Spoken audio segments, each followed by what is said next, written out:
Look at this sentence. Here, likes is the verb. Now look at this sentence.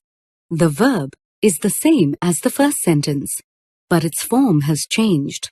Here, the verb changes to like, because now the subject consists of two people, Kim and Sarah. In both sentences, like functions as a finite verb. Finite verbs change their form depending on the subject and tense. Notice that in both these sentences, the form of the verb dance remains the same, even though the number of persons in the subject has changed. Here, to dance functions as a non-finite verb. Non-finite verbs are not affected by subject or tense and do not change their form. Let's learn more about finite and non-finite verbs. Let's take a look at some rules for identifying finite and non-finite verb. A finite verb changes its form depending on the tense. For example, this sentence is in the present tense and the finite verb is runs. In the past tense, the verb changes to ran.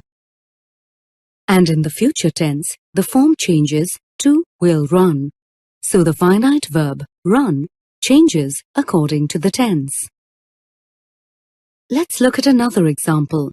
The present tense of the verb swim is swims. The past tense of the verb swim is swam. And the future tense of the verb swim is will swim. In these sentences, note that the finite verb swim changes its form depending on the tense.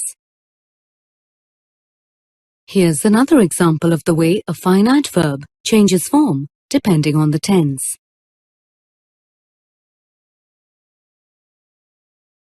A finite verb changes its form depending on the subject.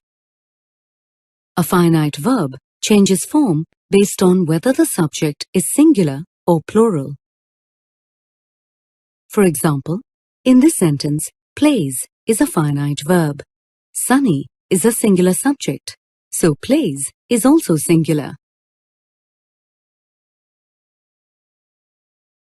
When the subject is plural, the finite verb is also plural. Here is another example of how a finite verb changes its form depending on the number of the subject.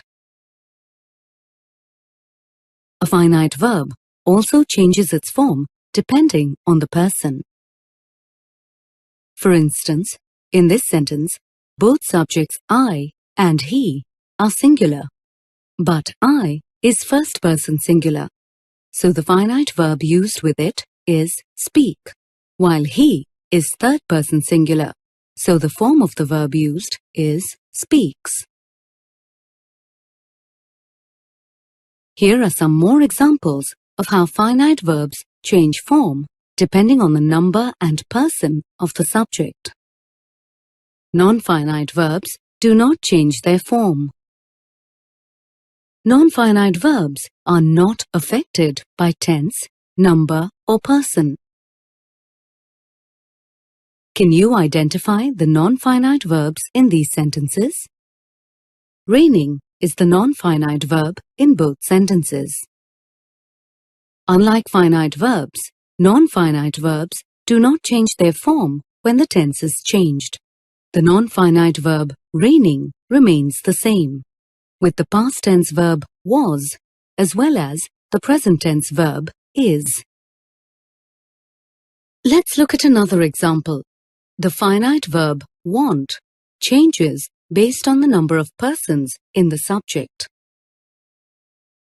Non-finite verbs, however, do not change according to the number of the subject. In this sentence, the non-finite verb to climb remains the same for the singular subject Sheena, as well as the plural subject we.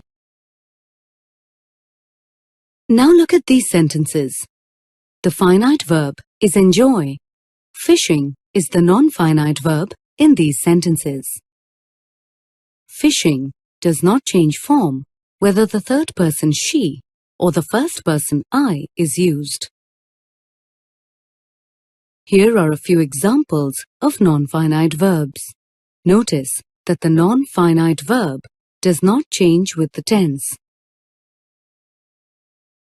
or the subject. Non-finite verbs generally serve as sentence extensions. In this sentence, to catch is the non-finite verb and to catch the ball is the sentence extension. Even if we remove the sentence extension, the rest of the sentence makes complete sense independently. However, if a sentence does not have a finite verb, the sentence does not make complete sense.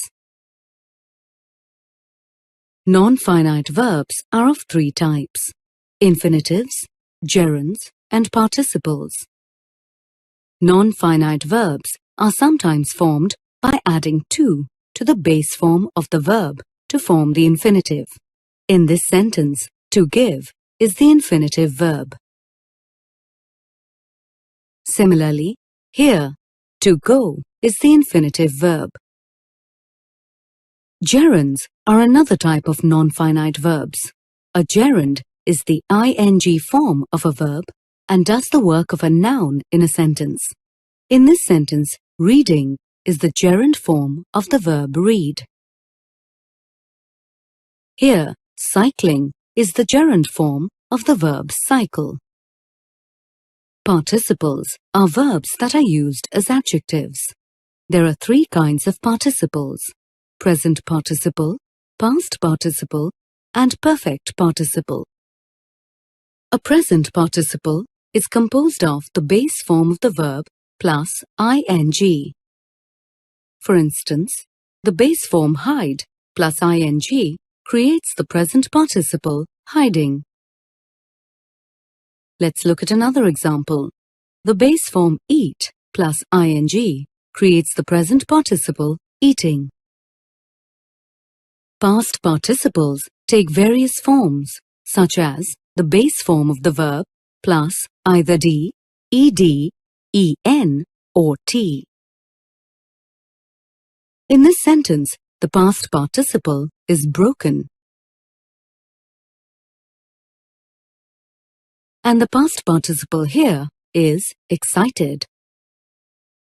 The perfect participle is composed of the word having plus the past participle. In this sentence, having precedes the past participle finished to form the perfect participle. Similarly, having read is a perfect participle.